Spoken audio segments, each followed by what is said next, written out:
বাগেরহাটে 4টি আসন থেকে একটি আসন কমিয়ে 3 আসন করায় ফুঁসে উঠেছে বাগেরহাটবাসী। সকাল থেকে সর্বদলীয় সম্মিলিত কমিটির ডাকা সপ্তাহব্যাপী কর্মসূচির অংশ হিসেবে হরতাল পালিত হচ্ছে জেলা জুড়ে। দূরপাল্লার 16টি অভ্যন্তরীণ রুট সহ জেলার সব রুটে যানবাহন চলাচল বন্ধ রয়েছে। পাশাপাশি হরতালের সমর্থনে বিভিন্ন ব্যবসা প্রতিষ্ঠানও বন্ধ রাখা হয়েছে। এতে চরম ভোগান্তিতে পড়েছেন সাধারণ যাত্রীরা। হরতালের কারণে শহরের প্রধান সড়কগুলোতে স্বাভাবিক পরিবহন না থাকায় মানুষকে ইজি বাইক, রিক্সা ও ভ্যানে দ্বিগুণ ভাড়া গুনে গন্তব্যে যেতে হচ্ছে। সকালে শহরের কেন্দ্রীয় বাস স্ট্যান্ড, দশানী মোড়, খানজাহান আলী মাজার রোড, মণিগঞ্জ সেতু ও দরটানা টোল প্লাজা ঘুরে দেখা গেছে যাত্রীদের দীর্ঘক্ষণ অপেক্ষায় দাঁড়িয়ে থাকতে হচ্ছে, অথচ কোনো বাস আসছে না। দোকানপাটও বেশিরভাগই বন্ধ ছিল, ফলে নিত্য প্রয়োজনীয় জিনিস কিন্তু ভোগান্তিতে পড়েছেন অনেকে। যাত্রীরা জানান, কোনো বাস না থাকায় ইজি বাইকে সাধারণত 20 টাকা ভাড়া হলেও আজ দিতে হচ্ছে 50 টাকা। প্রতিদিনই যদি এভাবে বাড়তি খরচ হয় তাহলে সর্বসাধারণের চলা কঠিন হয়ে যাবে। এদিকে শহরের গুরুত্বপূর্ণ স্থানে অতিরিক্ত পুলিশ মোতায়েন করা হয়েছে।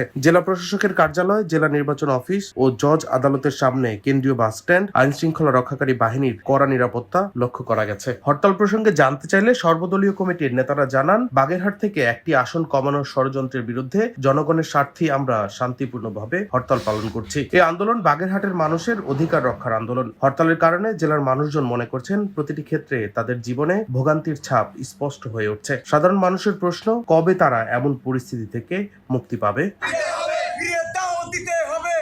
ডেস্ক রিপোর্ট, দৈনিক ডেস্টিনি।